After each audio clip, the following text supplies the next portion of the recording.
እሺ ሰላም አመሰግናለሁ። እንደምን አድርሻል እንደምናላችሁ ብያለሁ። አድማጮችንም በያሉበት የተለያዩ ጉዳዮችን እናነሳለን። ያው ቅዳሜና እሁድ እንደሆነ መጠን በከተማችንም በአውሮፓ ወይም ደግሞ በዓለም ላይ የተከናወኑ የተለያዩ የስፖርት ኩነቶች ነበሩ። የአገር ቤት ጉዳዮችን ለተመለከቱ ቅድሚያ የምንሰጣቸው ይሆናል። ትናንትና የሼህ ዛይድ የተባለው የውድድር ምዕራፍ በሀገራችን ኢትዮጵያ ለመጀመሪያ ጊዜ ተከናውኗል። ውድድሩ እንኳን ለመጀመሪያ ጊዜ አይደለም ሲከናወን፣ ግን በሀገራችን ኢትዮጵያ ላይ ግን ሲከናወን ለመጀመሪያ ጊዜ አድርጓል። በተለያዩ ዓለም ክፍሎች ላይ ሲከናወን የቆየ ውድድር ምዕራፍ ነው። የሼክ ዛይድ ቢን ሱልጣን አልናህያን የደግነት የ5 ኪሎ ሜትር ሩጫ ውድድር ማለት ነው።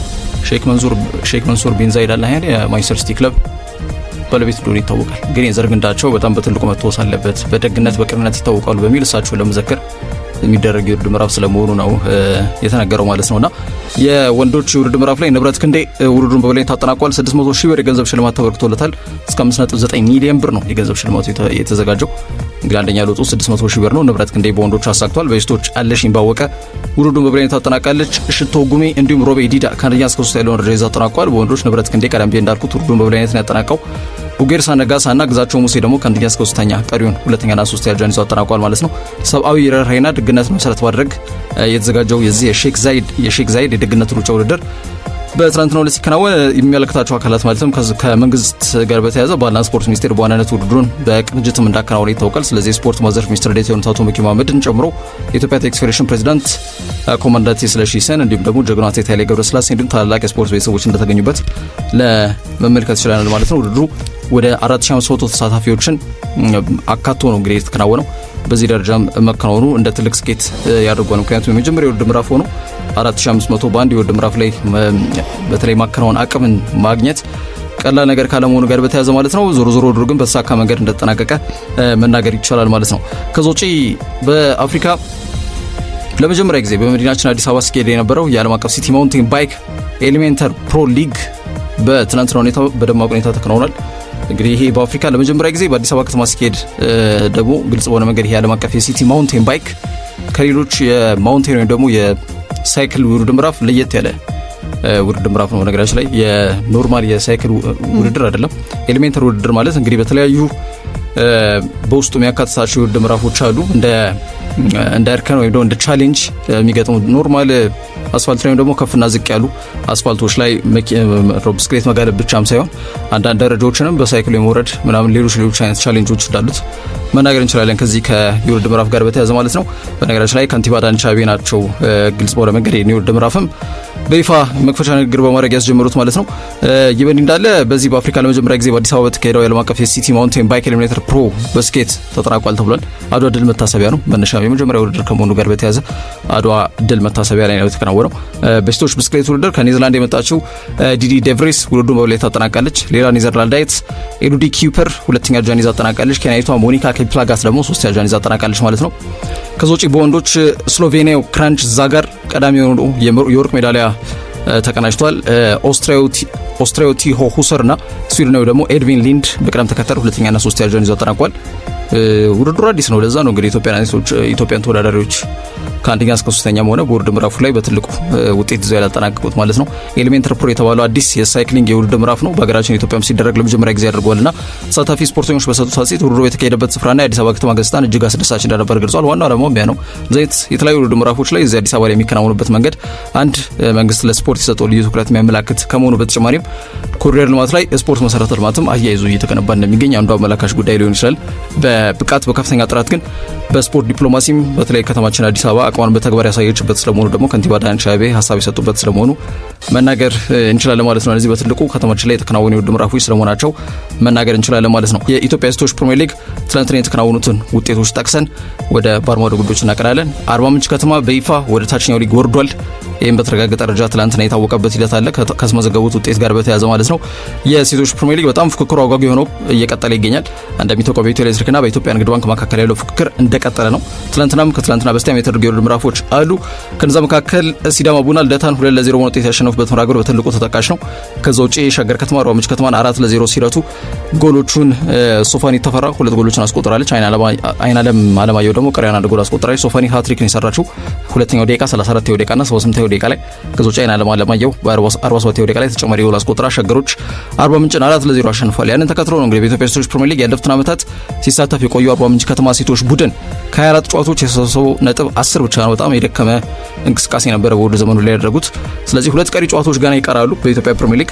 ግን ወደ ታችኛው ወይም ወደ ሴቶች ከፍተኛ ሊግ መውረዱን ያረጋገጠው ክለብ መሆኑ ተረጋግጧል ማለት ነው። ሌላው መቻልና ባህር ዳር ከተማ ያደረጉት ጨዋታ ነበር በትልቁ ሲጠበቅ የነበረው 3-2 በሆነ ውጤት በመቻል አሸናፊነት ተጠናቋል። ቱሪስት ለማ፣ ትዕግስት ወርቁ፣ መዲና ወል የጎሎቹ ባለቤቶች ናቸው። ሳሮን ሰመረና ማኑይሽ ተስፋዬ ደግሞ ባህር ዳርን ከሽፈት ያልታደጉ ጎሎች ያስቆጠሩ ተጫዋቾች ስለመሆናቸው መናገር ያስፈልጋል ማለት ነው። የኢትዮጵያ ሴቶች ፕሪሚየር ሊግ ዛሬ በሚደረጉ ጨዋታዎች ይቀጥላል። በተለይ ደግሞ ኢትዮ ኤሌክትሪክም ሆነ ንግድ ባንክ ተጋጣሚዎቻቸው የሚያገኙበት መርሃ ግብር በጣም በትልቁ ተጠባቂ ስለመሆኑ መናገር እንችላለን። ወደ ባህር ማዶ ጉዳዮች አምራን ኢንተር ሚላን የሴሪያው ሻምፒዮን መሆናቸው በይፋ ተረጋግጧል። ገና ቀሪ ጨዋታዎች እየቀሩ ማለት ነው። ክሪስቲያን ኪቩ እንግዲህ ቀድሞ ተጫዋቻቸው ነው። አሁን ደግሞ በአሰልጣኝነት ቡድኑ ከተረከበ በኋላ በመጀመሪያ ዓመቱ ዋንጫውን አሳክቷል። ኦሬዲ ትላንትና ፓርማን 2-0 አሸንፏል። ያንን ተከትሎ ከተከታዮቻቸው ጋር ያላቸው የነጥብ ልዩነት ቀሪ ጨዋታዎችን መሰረት ባደረገ መንገድ ስንመለከተው አይደርሱባቸውም። ያንን ተከትሎ ናራዙሪዎቹ የስኩዴቶን ክብር ከፍ አድርገው ማሳካት የቻሉበትን ውጤት በትላንትናው ዕለት እንዳስመዘገበው በግልጽ መናገር እንችላለን ማለት ነው። ኪቩ ቡድኑን ያዋቀሩበት መንገድ እጅግ በጣም አስደናቂ ነው። በውድድር ዘመኑ ላይ በጣም ጠንካራ የሚባል እንቅስቃሴ ከሚያደርጉ ቡድኖች መካከል አንዱ ኢንተር ሚላን ስለመሆኑ መናገር እንችላለን። እርግጥ ነው በአውሮፓ መድረክ ላይ ባልተጠበቀ መንገድ ቦደግሊምት በተባለ ኖርዌይ ተወካይ ቡድን ማለት ነው በደርሶ መልስ ተሸንፈው ከውድድሩ እንደተሰናበቱ ይታወቃል። ይበኔ ላይ ግን ዶሜስቲክሊ በሀገር ውስጥ ግን ጠንካራ እንቅስቃሴ እያደረጉ ከሚገኙ ክለቦች መካከል አንዱ ነው። ትላንትና ፓርማን 2-0 ሲያሸንፉ ማርከስ ቱራምና ሄንሪክ ሚኪቴሪያን የጎሎቹ ባለቤቶች ናቸው። ነጥባቸውንም 82 አድርሰው ነው ያሸነፉት። 26 ጨዋታ ነው 4 ጨዋታ ባቸው ውጤት አጠናቋል። 5 ጨዋታ ብቻ ነው የተሸነፉት በዚህ ዓመት እና 82 ጎል አስቆጥረው 31 ጎል ተቆጥሮባቸዋል። በጣም ጠንካራ የሚባል እንቅስቃሴ ሲያደርግ የቆየ ቡድን ነው። የጎል ዲፈረንስ ንጹህ ጎላቸው 51 ነው። ያንን ተከትሎ ከአምናው ሻምፒዮን ከናፖሊ ጋር ኦሬዲ ያላቸው የነጥብ ልዩነት 12 ሆኗል። የሚቀሩት 3 ጨዋታ ናቸው። 3 በ3 ሲባዛ 9 ነው። ስለዚህ ሶስቱንም ቢሸነፉ ናፖሊዎች አይደርሱባቸው። ያን ተከትሎ ነው እንግዲህ ናራዙሪዎቹም ደግሞ ኢንተር ሚላን የስኩዴቶ ሻምፒዮን መሆናቸው የተረጋገጠው። ቀሪ እንግዲህ ለአውሮፓ ቻምፒየንስ ሊግ ቲኬት ለመቁረጥ የሚደረገው ፉክክር ግን እንደቀጠለ ይገኛል። ለምሳሌ ናፖሊ 7 ነጥብ አላቸው። ከነሱ 3 ነጥብ ዝቅ ብለው ኤሲ ሚላን ይገኛሉ። ከነሱ ደግሞ 2 ነጥብ ዝቅ ብለው ጁቬንቱስ በ65 ነጥብ 4 ያርጃ ላይ ተቀምጦ ይገኛል። ኮሞ 1907 ያው ስሙ ነው ግን 1907 ስለተቋቋሙ ነው እንጂ ኮሞ እየተባሉ ነው የሚጠሩት። ሴስ ፋብሪያስ እንደሚያሰልጥናቸው ይታወቃል። ወደ ጣሊያን ሊግ ከ2 ዓመት በፊት ነው ወደ ጣሊያን ሴሪያ ከፍ ያሉት። በመጡበት ዓመት 10ኛ ደረጃን ይዘው አጠናቋል። ዘንድሮ ደግሞ የአውሮፓ መድረክ ተሳትፎን ለማግኘት በጣም ላቅ ያለ ጥረት እያደረጉ ይገኛሉ። ኦሬዲያውን ባለው ወቅት 5ኛ ደረጃ ላይ ተቀምጧል። ኮሞች 5ኛው የዩሮፓ ሊግ ተሳትፎን ይሰጣቸዋል። ግን በውድድር ዘመኑ ላይ እንግዲህ በሚቀሩት 3 ጨዋታዎች ላይ ጁቬንቱስ ነጥብ የሚጥል ከሆነ የሚያንጠባጥብ ከሆነ ኮሞች ደግሞ ድሉ የሚጠቀሙ ከሆነ ራሳቸውን ሻምፒየንስ ሊግ ውስጥ ሊያገኙት ይችላሉ ማለት ነው። ምክንያቱም የነጥብ ልዩነታቸው 3 ብቻ ነው። ያ በትልቁ በጣሊያን ሴሪያ የውድድር ምዕራፎች ላይ በቀጣይ የሚጠበቁ ይሆናሉ ማለት ነው። ከዛ ውጪ ወደ ፕሪሚየር ሊጉ ስናቀና ትላንትና የተደረጉ የተለያዩ መርሃ ግብሮች ነበሩ። ከነዛ መካከል በዋናነት የላንካሻየር ደርቢ ተጠባቂ ነበረ። ማንቸስተር ዩናይትድ እና ሊቨርፑል ትላንትና ኦልድ ትራፎርድ ላይ ጨዋታቸውን አድርገው ነበር። ዩናይትድ 3-2 በሆነ ውጤት ጨዋታ ማሸነፍ ችሏል። እንግዲህ በደርሶ መልስ ነው ሊቨርፑልን ያሸነፉት ዩናይትዶች። ይህም ሲሆን ባለፉት 10 ዓመታት ለመጀመሪያ ጊዜ ያደርጓል። ትላንትና በነበረ የጨዋታ መርሃ ግብር ጋር በተያያዘ ማቲያስ ኩኛ፣ ቤንያሚን ሼስኮና ኮቢ ሜኑ የጎሎቹ ባለቤቶች ናቸው። ሊቨርፑል ከረፍት መልስ በዶሚኒክ ሶቦስላይ እና በኮዲ ጋክፖ አማካኝነት ወደ ጨዋታው ቢመለሱም ግን እንደገና ጨዋታው ከእጃቸው አፈትልኮ የወጣበት አጋጣሚ እንዳለ መናገር እንችላለን። እውነቱን ነጋገር ከተባለ ዩናይትድ 2-0 የመጀመሪያውን አጋማሽ ከመራ በኋላ ሁለተኛው አጋማሽ ላይ ሼስኮን በጉዳት ምክንያት በአማድ ተክተው ያስገባበት አጋጣሚ ሬስት ኦፌንሱን ለማጠናከር ነው። ግን ሬስት ዲፌንሱ በዜሮ ተባስቷል። ግልጽ በሆነ መንገድ ኳስ በተነጠቀበት አጋጣሚ በጣም ተጋላጭ ሆኗል። አንድ ለአንድ ያገኟቸው ሶቦዝ ላይ ድሉን በሚገባ የተጠቀመበት አጋጣሚ እንዳለ መናገር እንችላለን ማለት ነው። ዩናይትድ ሊቨርፑል ላንካሻየር ደርቢ ይባላል። የሰሜን ምዕራብ እንግሊዝ ደርቢ ይባላል። ግልጽ በሆነ መንገድ በመካከላቸው ያለው የኪሎ ሜትር ርቀት 56 ነው። የእንግሊዝ ኢንዱስትሪ አብዮትን መሰረት ባደረገ መንገድ ሁለቱም ክለቦች ዶሜስቲክሊ ወይም ደግሞ የአገር ውስጥ ዋንጫዎችን በማሳካት በአውሮፓ መድረክ ዋንጫዎችን ማሳካት ቀደም ብዬ እንዳልኩት የሁለቱ ከተሞችም ኢንዱስትሪ አብዮት ላይ መሳተፍ በተለያየ መንገድ የትንቅንቃቸው መነሻ ስለመሆኑ መናገር እንችላለን። 218ኛው የላንካሻየር ደርቢ ነው። አንገፋ ከሚባሉ እድሜ የጠገቡ ታሪካዊ ደርቢዎች መካከል አንዱ ነው። በየትኛውም ሁኔታ በየትኛውም አቋም ላይ ቢገኙ በጣም ይጠበቃል የጨዋታ ማለት ነው፣ ሁሌ የሚደረገው ማለት ነው። ትናንትና ደግሞ አላማ ይዞ የመጣ ጨዋታ ነበር። ዩናይትድ 1 ነጥብ እንኳን ቢያገኝ የአውሮፓ ቻምፒየንስ ሊግ ቲኬትን መቁረጥ የሚችሉበትን እድል በእጃቸው የሚያስገባ ከመሆኑ ጋር በተያያዘ ላቅ ያለ ጥረትም ፉክክርም ያደርጋሉ የሚለው የብዙዎች ግምት ነበር። በተባለው ሁኔታ ታይቷል።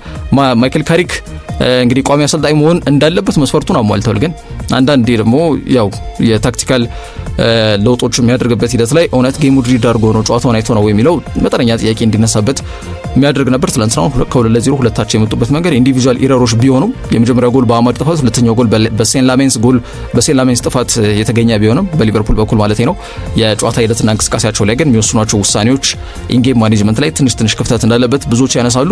ዞሮ ግን ዩናይትድ ከ2023-2024 የውድድር ዘመን በኋላ ማለትም ከሁለት ዓመታት በኋላ በድጋሚ የአውሮፓ ሻምፒየንስ ሊግ ትኬትን ቆርጧል። ይሄ ለማንቸስተር ዩናይትድ እግር ኳስ ክለብ ትልቅ ስኬት ነው። 2028 ከመምጣቱ በፊት ክለቡ 150ኛ ዓመት ክብሩን ምንድነው የምስረታ በዓሉን ያከብራልና በዛ ሂደት እቅዳቸው ምንድነው ቢያንስ በዚህ 150 ዓመት ጊዜ ውስጥ ወይም 2028 ከመምጣቱ በፊት አንድ የፕሪሚየር ሊግ ዋንጫ ማሳካት እቅድ አላቸው።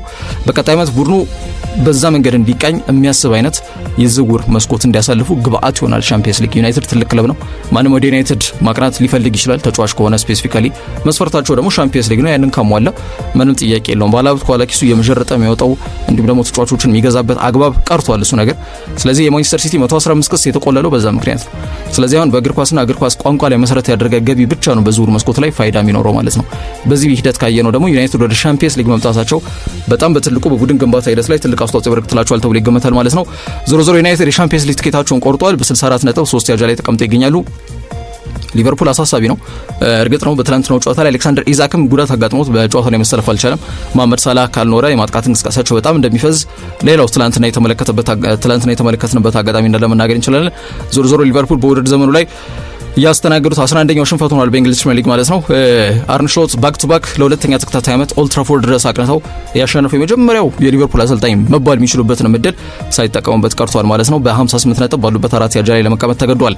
ሌላው በጣም በትልቁ ተጠባቂ የነበረው የአስቶን ቪላና የቶትናም ሆትስፐርስ ጨዋታ ነው። ቶትናም አልተቻሉም። አሁን መነቃቃት ላይ ይገኛሉ። ትላንትና ከሜዳቸው ውጭ ወደ ቪላ ፓርክ ተጉዘው 2-1 አሸንፏል። 2-1 ሲባል ጠባብ ውጤት ተደርጎ አይቆጠር። ሙሉ ለሙሉ ዶሚኔት ያደረጉት ስፐርሶች ናቸው። ኮነር ጋላገርና ሪቻርድሰን ከረፍት በፊት ያስቆጠሯቸው ጎሎች ወሳኝ ናቸው። ጎሉ የተቆጠረው 96ኛው ደቂቃ ላይ ነው። የመጨረሻው ምናልባት የዳኛው ፍሪስካ ሲጠበቅ አንድ ያገኘዋትን እድል ተጠቅመው ነው ቡኤንዲያ ጎል ያስቆጠረው። አንድ ኢላማውን የጠበቀ ሙከራ ነው፣ እሱም ጎል ነው። ከዛ የዘለለ መረባቸውን እንኳን ላለማስደፈር ምን ያክል ቡድኑ በስነ ልቦናም አንድ ላይ ይሄ ዩኒቲ ይሄ አንድነታቸው ለአንድ አላማ ጸንተው እንግዲህ ለመትረፍ በሊጉ ማለት ነው እየተፍጨረጨሩ ይገኛሉ ከሚባለው በላይ። ሮቤርቶ ዲዘርቢ ተከታታይ ሁለተኛ ድላቸውን በቶትናም ስፐርስ አሰልጣኝነት ሚናቸው ላይ ማሳካት ችሏል። ያንን ተከትሎ ከወራጅ ቀጠናው ፈቅ ብሏል። አሁን ለጊዜውም ቢሆን አሁን ባለው ሁኔታ በኩል ነጥብ ፈቅ ብሏል። በሁለት ነጥብ ማለት ነው በአንድ ነጥብ ይቅርታ። ዌስትሃም በ36 ነጥብ ወራጅ ቀጠና ውስጥ ይገኛል። ስፐርስ በ37 ነጥብ ተንጠልጥለው ከላይ ተቀምጠው ይገኛሉ ማለት ነው ለጊዜው። ቀሪ 3 ጨዋታዎች አሉ። ምን ይዘው ይመጣሉ ይጠበቃል። ይሄ ውጤት ግን ለአርሰናል መልካም ዜና አይደለም። ምክንያቱም በቀጣይ አርሰናል ከሜዳቸው ውጪ ተጉዘው ለንደን ኦሎምፒክ ስቴዲየም ላይ ከወራጅ ቀጠና ውስጥ ከሚገኘው ቡድን ዌስትሃም ጋር ነው የሚገናኙት። እስካሁን ድረስ በእንግሊዝ ፕሪሚየር ሊግ ሁለት ክለቦች ወርደዋል፣ ወልቭስ እና በርንሌይ። ዌስትሃም እየተፍጨረጨረ ነው ከቶትናም ጋር። 2011 ለመጨረሻ ጊዜ ከፕሪሚየር ሊግ የተሰናበተበት ዓመት ነው። ቶትናም 1977 ነው የተሰናበቱት። ከ48 ዓመታት በኋላ ነው የሚሆነው። ቶትናም ትልቅ ክለቦች፣ ዌስትሃም ትልቅ ክለቦች በፕሪሚየር ሊጉ ግባት መሆን እየቻሉ የለንደን ክለቦች ናቸው። አንዱን የለንደን ክለብ እናጣለን። ግን ይህ በእንዲህ እንዳለ ለአርሰናል መልካም ዜና አይደለም የትላንትና ውጤት። ዌስትሃም ቢያንስ ራሱን ለማትረፍ ሲል ያላሰለሰ ከፍተኛ ጥረት የሚያደርግበት መርሃ ግብር እንዲሆን አስገድዶታል ማለት ነው የትላንትናው ጨዋታ በአጠቃላይ። ስለዚህ አርሰናል በዋንጫ ፍክክር ውስጥ ስለሚገኝ ከዌስትሃም ጋር የሚያደርጉት ጨዋታ በጣም በትልቁ ይጠበቃል ማለት ነው። የኢትዮጵያ ብሔራዊ ቡድን እንግዲህ በኬንያ ታንዛኒያና ዩጋንዳ ጣምራ አስተናጋጅነት የሚከናወነው ፓሞጃ ስያሜ የተሰጠው የ2027 የአፍሪካ ዋንጫ የምድብ ማጣሪያ ድልድሉን ግንቦት 11 እንደሚያውቅ ወይም ደግሞ ግንቦት 11 የአፍሪካ እግር ኳስ አወዳዳሪ አካል ካፍ ይፋ እንደሚያደርግ አስታውቋል ማለት ነው። ስለዚህ ጣፋታችን የሚለይ ይሆናል ማለት ነው። እንደ ኢትዮጵያ ብሔራዊ ቡድን እንግዲህ በምድብ ማጣሪያ አስተናጋጆቹ 3 ሀገራትን ጨምሮ 48 ሀገራት የሚሳተፉበት የአፍሪካ ዋንጫ ነው የሚሆነው። እያንዳንዳቸው 4 ሀገራትን የያዙ 12 ምድቦች ይኖራሉ። ከየምድቡ ደግሞ እንደተለመደው ሁለት ብሔራዊ ቡድኖች ወደ ቀጣይ ዙር የሚያልፉበት አጋጣሚ ይኖራል ማለት ነው። ከዛ በኋላ ምርጥ ሶስተኛ ደግሞ በሚል 4 ቡድኖች ተጨማሪ በሆነ መንገድ ወደ ቀጣይ ዙር የሚያልፉበት አጋጣሚ ይኖራል ማለት ነው።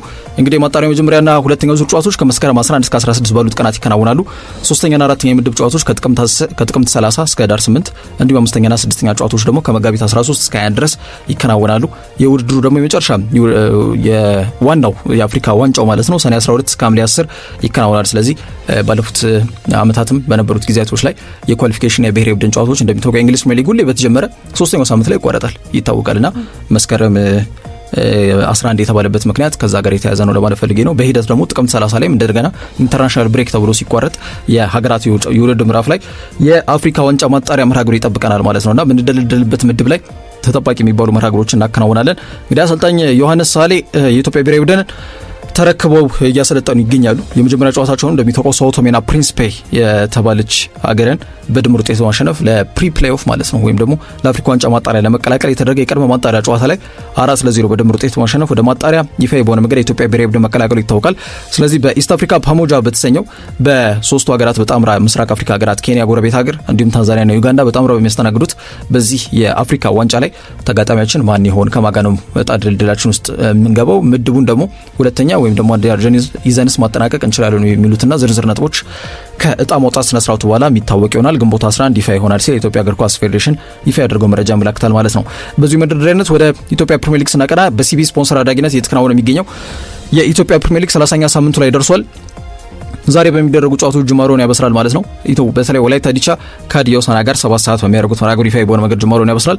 ሐዋሳ ከተማ ደግሞ ከሸገር ከተማ ጋር አዳማ ሳይንስና ቴክኖሎጂ ዩኒቨርሲቲ ስቴዲየም ላይ ጨዋታቸውን ያደርጋሉ። ይበንድ እንዳለ መቻል ከአዳማ ከተማ እዛው አዳማ ላይ የሚደረግ ሌላው ጨዋታ ስለመሆኑ መናገር እንችላለን። እንግዲህ ከኢትዮጵያ ፕሪሚየር ሊግ የውድድር ምዕራፍ ጋር በተያያዘ ሲዳማ ቡና አሁንም ቢሆን የነጥብ ልዩነቱን በ7 አድርጎ እንግዲህ የምር ይገኛል መቻል በ7 ነጥብ ርቆ ማለት ነውና በዛ ሂደት እንግዲህ ሲዳማ ቡናን የመከተል ኃላፊነት የመቻል ነው። አሁን ባለው ወቅት ሁኔታ ሲዳማ በ55 እየመራ ነው። መቻል በ47 ይከተላል። ነገ ላይ አርሲ በ45 ነጥብ 3 ያርጃ ላይ ተቀምጦ ይገኛል። ኮምፎርታብል ሊር ነው ለሲዳማ ብዙ የሚያሰጋቸው አይመስልም አሁን ያላቸው ወቅታዊ ሁኔታ። ግን ምን ውጤት ይመዘገባል የእነሱስ እንቅስቃሴ ምን ይሆናል የሚሉት ጉዳዮች በኢትዮጵያ ፕሪሚየር ሊግ ቀጣይ መርሃ ግብሮች ጋር በተያያዘ በትልቁ ይጠበቃሉ ማለት ነው። ወደ ባርማዶ ጉዳዮች አቀናል። ኢንተር ሚላን ስኩዴቶን ከፍ አድርጎ ማሳካታቸውን ጠቅሰን ነበር ክፍል አንድ ላይ ምክንያቱም በተለይ ትላንትና ፓርማን 2-0 ውጤት ማሸነፍ ችሏል። ሄንሪክ ሚክታሪያን፣ ማርከስ ቱራም የጎሎቹ ባለቤቶች ናቸው። ክርስቲያን ኪቪ የቀድሞ ተጫዋቻቸው ነው። አሰልጣኝ ሆኖ ደግሞ ቡድን በተረከበበት የመጀመሪያ ዓመቱ ዋንጫውን ዴሊቨር አድርጓል ማለት ነው ለናራ ዙሪዎቹ የስኩዴቶን ክብር ማለት ነው።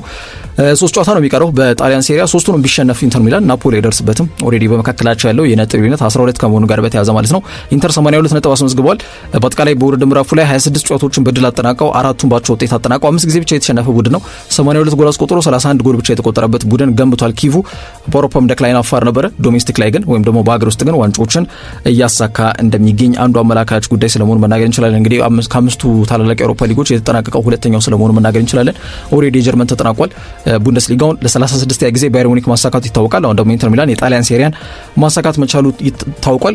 ላሊጋ ይጠበቃል። እንግዲህ ትላንትና ሪያል ማድሪድ ኤስፓኞልን በቪኒሲየስ ጁኒየር ማስተር ክላስ ታግዘው 2-0 በሆነ ውጤት ጨዋታ ማሸነፍ ችሏል። ግን የኤል ክላሲኮ ጨዋታ ደግሞ በጣም በትልቁ ቀጣይ ሳምንት ይጠበቃል ከባርሴሎና ጋር መሪውን ከተከታዩ የሚያገናኝ ነው።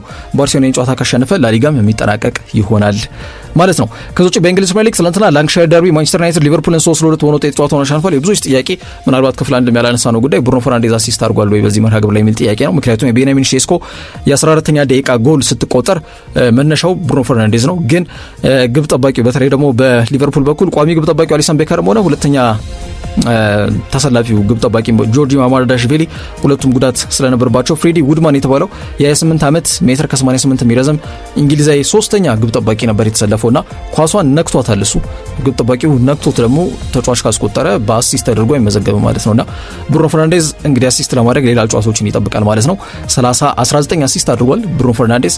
ሪካርዱ ኬቪን ዲብሮይና ቴሪ ዳንኤል ሆንሪ ጋር ነው ያለው በአንድ የውድድር ዘመን 20 ኳሶችን አመቻችቶ ማቀበል ማለት ነውና ከነሱ ጋር ለመስተካከል ቀሪ ጨዋታዎች አሉት ይጠቀምበታል የሚለው ጉዳይ ይጠበቃል። እሱ ብቻ አይደለም የቡድን አጋሮቹ ሊያግዙት ይገባል። እሱ ኳስ መስጠት ነው የሱ ስራ። ኳስ ሲሰጥ እነሱ ነቃ ደንገጥ ብሎ ኳስን የመጠቀም ኃላፊነት እነሱ ጋር ነው ያለው። ስኮትላንድ ሲፈዝ ነው የታየው እንጂ ኳስና መረብን አገናኝቶ ለብሩኖ ፈርናንዴዝ አሲስት ማስጨመር የሚችልበት አጋጣሚ ነበር። ዞሮ ዞሮ ላንካሻየር ደርቢ የእንግሊዝ ኢንዱስትሪ አብዮትን መሰረት ባደረገ መንገድ በጣም ተጠባቂ ገናና ደርቢ ነው። በእንግሊዝ ውስጥ ቀዩ ትንቅንቅ የሰሜን ምዕራብ እንግሊዝ ደርቢ በመባል ይታወቃል። 56 ኪሎ ሜትር ልዩነት ነው ያለው ሁለቱ ክለቦች መካከል። ትላንትና ኩኛ፣ ሼስኮ፣ ሜኑ የጎሎቹ ባለቤቶች ናቸው። ሶቦዝላይና ጋክፖ ቡድናቸውን ወደ ጨዋታው መልሰው ነበረ። ግን የሜኑ ጎል በትልቁ ቅስም ሰባሪ ሆናባቸዋለች ማለት ነው። ማንቸስተር ዩናይትድ እግር ኳስ ክለብ 2018-2019 በኋላ ሊቨርፑልን ሲያሸንፉ ይሄ ለ3ኛ ጊዜ ነው። ይህ ብቻም አይደለም። በአጠቃላይ ባለፉት ጥቂት ዓመታት ማለት ነው በሊቨርፑል ተወስዶባቸው የነበረውን የበላይነት ማስመለስ ወይም ደግሞ ውጤት ይዘው እንግዲህ ቲኬታቸውን ወደ አውሮፓ ሻምፒየንስ ሊግ የቆረጡበት ስለመሆኑ መናገር ያስፈልጋል። ዩናይትድ ከ2 ዓመታት ከአውሮፓ ሻምፒየንስ ሊግ እረፍት በኋላ ድጋሚ ወደ ክለቦች ትልቅ የውድድር ምዕራፍ እንደተመለሱና ቲኬት እንደቆረጡ መናገር እንችላለን። ያ ደግሞ በቡድን ስብስብ ጥልቀት ላይ በዝውውር መስኮት በጣም በጥሩ በሆነ መንገድ ስብስባቸውን እንዲያጠናክሩ መንገድ ይከፍትላቸዋል ተብሎ ይጠብቃል። ቶትናም አስቶን ቪላ እንዲሁ 2-1 ውጤት አሸንፏል። ጋላገርና ሪቻርልሰን የጎሎቹ ባለቤቶች ናቸው። ቡኤንዲያ 96 ደቂቃ ላይ ብቸኛውን ጎል አስቆጥሯል ሆኗል ቶትናም ላይ ማለት ነው። ተከታታይ ሁለተኛ ድል ያስመዘገቡት ቶትናም ሪቻርልሰን ጎሎቹን 10 አድርሷል። እንደዚህ ደካማ የውድድር ዘመን እያሳለፉ ማለት ነው ቶትናም። ፕላስ ከሜዳቸው ውጪ ዘንድሮ በርካታ ነጥብ የሰበሰበ ሶስተኛ ቡድን ነው ቶትናም። አይናፋር እየሆነ ያለው በሜዳው ስለሆነ ነው። 26 ነጥቦችን ሰብስቧል ከትናንትናው ጋር። ይህም በማንቸስተር ሲቲና በአርሰናል ብቻ የሚበለጥ ቡድን ያደርጓል። ከወራጅ ቀጠናው ለመትረፍ በጣም ያለተለሰ ከፍተኛ ጥረት እያደረጉ ይገኛሉ። ኦሬዲ አሁን በአንድ ነጥብ ከፍ ብሏል ከዌስትሃም በ37 ነጥብ 17 ያጃ ላይ ተቀምጠው ይገኛሉ። ዌስትሃም ደግሞ ወራጅ ቀጠናው ውስጥ ተዘፍቋል ማለት ነው። ዌስትሃም 2011 ለመጨረሻ ጊዜ ከእንግሊዝ ፕሪሚየር ሊግ የተሰናበቱበት ዓመት ነው። ቶትናም ከ1977 ወዲህ ተሰናብቶ ያውቅም። በተለይ ፕሪሚየር ሊጉ በአዲስ መንገድ የ1992 በአዲስ መልኩ ከተዋቀረበት ጊዜ ጀምሮ ደግሞ ወርዶ ማያውቅምና ማይወርዳል ከሁለቱ የለንደን ክለቦች ወይ የሰሜን ለንደኑ ወይም ደግሞ የምስራቅ ለንደኑ ክለብ መውረዳቸው አይቀርም። ማይሆናል ይጠበቃል።